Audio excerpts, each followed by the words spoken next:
America के उपराष्ट्रपति की तरफ से जिनकी अगुवाई में ही जो डेलीगेशन है वो पहुंचा हुआ था अमेरिका का ईरान से बातचीत करने के लिए, और उनकी तरफ से कहा गया नंबर 1 ईरान अमेरिका के साथ बातचीत फेल रही, नंबर 2 ईरान कोई समझौता मानने को तैयार नहीं, नंबर 3 अमेरिका से जो बेस्ट पॉसिबल था वो ऑफर ईरान को दिया, नंबर 4 हम अमेरिका वापस जा रहे हैं, नंबर 5 हम किसी नतीजे पर नहीं पहुंच पाए, नंबर 6 अमेरिका और ईरान के बीच बातचीत फेल, नंबर 7 ईरान परमाणु। UEM जयपुर एक आदर्श लक्ष्य है, भावी छात्रों के लिए अच्छी नौकरी, भविष्य के लिए तैयार कौशल के साथ अच्छी शिक्षा।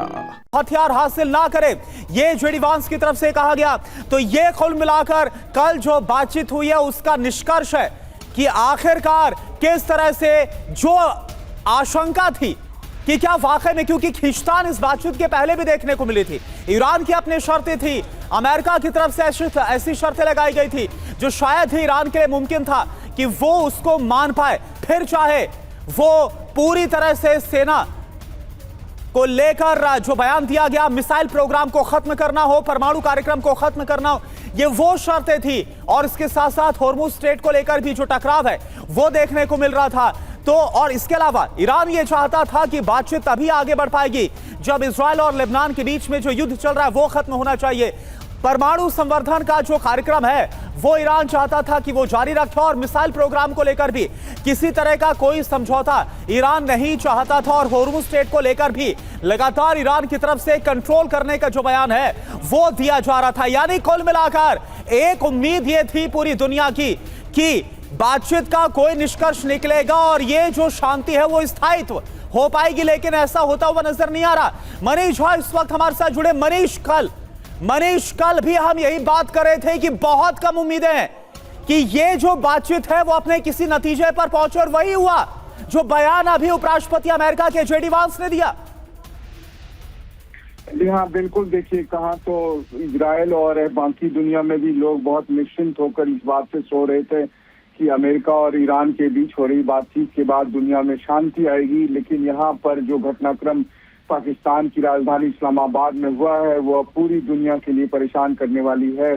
कि कई घंटों की बातचीत और मशक्कत के बाद आखिरकार अमेरिका के उपराष्ट्रपति जेडी वांस ने ये ऐलान किया है कि ईरान के साथ हुई बातचीत सफल नहीं हो पा रही है, और जिस तरीके से ईरान की तरफ से शर्तों को नहीं माना जा रहा है, जिस तरह से ईरान बातचीत के दरमियान अमेरिका की शर्तों के सामने झुकने को तैयार नहीं है, तो ऐसी स्थिति में अमेरिका के पास कोई विकल्प नहीं है सिवाय इसके कि वो बातचीत से विड्रॉ कर दे और वापस चले जाए। तो ये साफ है कि ईरान और अमेरिका के बीच बातचीत में जो लगातार ये बात बनती भी दिख रही थी, आखिर में बनते बनते वो टूट गई है, और अमेरिका को किसी भी तरह से परमाणु कार्यक्रम को लेकर किसी भी तरह का आश्वासन देने के लिए ईरान तैयार नहीं है। और इसी बात पर आखिरकार अमेरिकी उपराष्ट्रपति ने